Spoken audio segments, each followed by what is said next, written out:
Loss of a parent is usually seen as a natural part of life. At some point, most of us, if we have parents, experience it. So yes, to a big extent, it's a part of the natural cycle of life.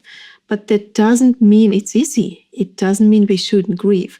And I know it from myself, and I often hear it from my clients, that they feel this pressure from others and from themselves to move on quickly, to get over it, because, well, it was their time.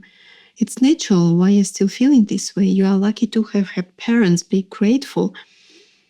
And grief in this view is something we should move through quickly, accept it quickly, and just move on as soon as possible because it's natural. But the reality is often very different. First of all, many people lose their parents young or in middle age, and we are left to navigate large pieces of our lives without them. And sometimes the death is sudden, an accident, a suicide, an illness that escalated very quickly.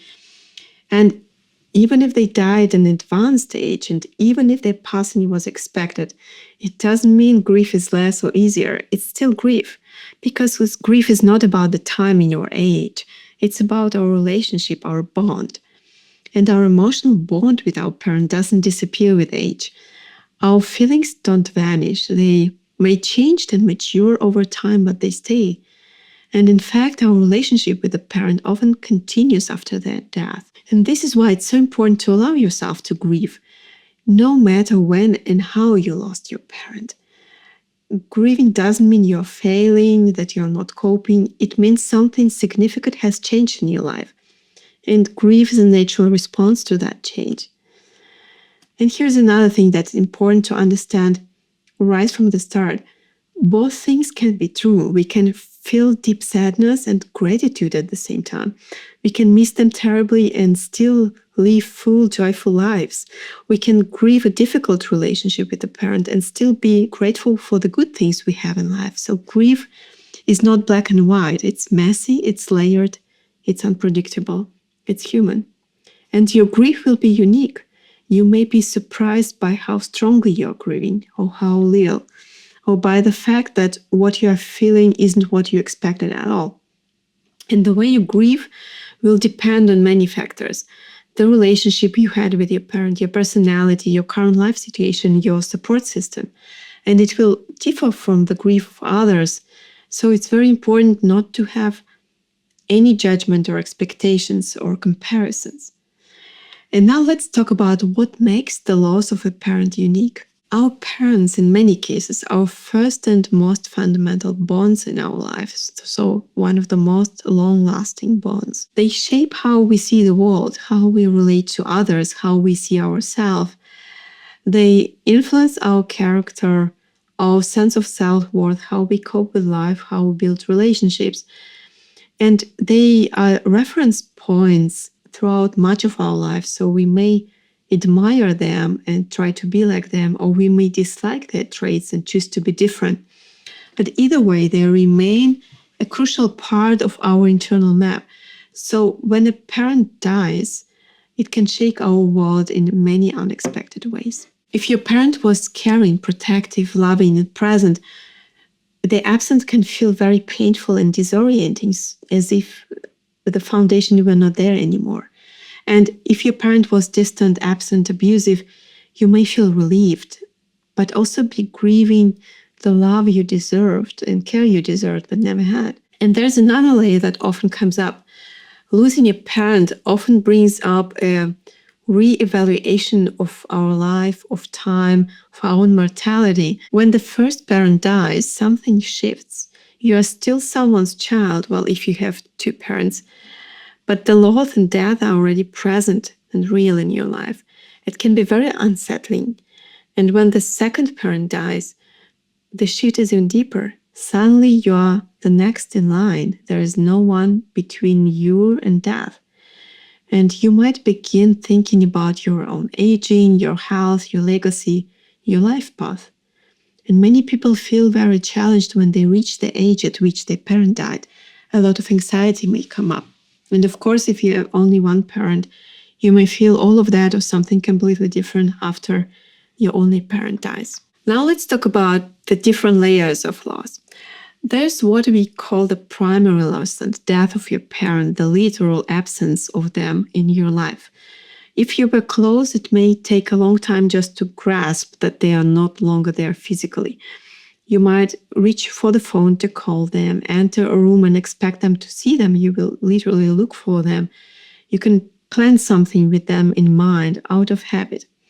And if you were not close, you may still sometimes catch yourself thinking about them, feeling relief, resentment, or anything else you feel towards them, also out of habit. And beyond the primary loss, there are usually multiple secondary losses, and these can hurt just as much. These are the ripple effects that unfold over time. They can show up emotionally, socially, practically, existentially, in any other way, and often they show up when you least expect them. So let's talk about some of the most common ones. Emotional and relational losses means that if you had a loving parent, you might feel the loss of emotional safety, a sense of comfort, sense of belonging, the identity of being someone's child. And if your parent wasn't caring, wasn't loving, you may grieve what could have been or what should have been, the home you deserved but never had. And this is also grief. You might also take up another identity and role, willingly or unwillingly. You can become a caretaker, anchor, emotional center, helper, and we may feel differently about who we are and our place in the world. And there can also be many practical losses. You may lose a sense of everyday stability, financial support, place to live. They help in everyday life, family routines, or just the rhythm of life that included them. And as we talked just before, there can also be many new responsibilities. You may now be making the decisions, dealing with documents, handling family tensions. There can also be a lot of social and familial losses. For example, the family dynamics can change a lot after the loss. Holidays may feel different. Many traditions can shift or change. Sometimes the parent who passed was the glue that held everyone together, and without them, the structure of the family can start to shift. And we may also lose the connection to the community they belong to, or we belong to. And that too is a kind of loss.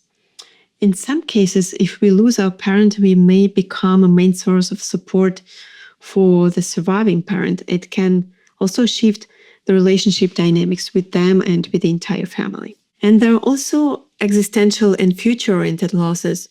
For example, the future experiences you thought you'd share with them. Your parent at your graduation, at your wedding, meeting your children, supporting you during your career changes and milestones, traveling together, seeing them being retired and starting a new chapter of life. And if the relationship was strained and difficult, you may grieve the loss of the thought that one day they would change, that one day they would understand, that one day the things would be different. So if you found yourself wondering, why is this affecting me this way? Why am I grieving this way? And what exactly am I grieving? This might be it. It's not just the person, it's everything they touched, everything they created, everything they meant to you, everything you had and everything you never had. And these losses are real, they matter. And naming them, looking at them, helps us understand the full scope of our grief and helps us find a way to cope. To sum up, there is no single way to grieve because no two relationships are the same. You might feel devastated, numb, revealed, angry, disoriented, anything else. It's all valid. And the most helpful thing you can do is to stay curious about your grief. Not judgmental. Let's be present. Explore it. And if you explore what your parent meant to you, what they mean to you still, what they gave you, what they couldn't, what your feelings are, you will allow yourself to feel deeper, to grieve fully, and to heal. Please remember, losing a parent is one of the most personal and profound experiences we go through. And your feelings are not wrong. They are all valid. You are grieving what mattered to you, and let it be what it is. Grieve the way you need to grieve, and over time we adjust, and we learn to carry the grief with us. We integrate it into our life and continue living fully. Yes, in many cases still carrying our grief. And in the moment, it can overwhelm me. Please seek support. Thank you for watching. I'll link some further videos and events in the description. Please check them out if you'd like to explore the topic of a loss of a parent in more depth. Be well.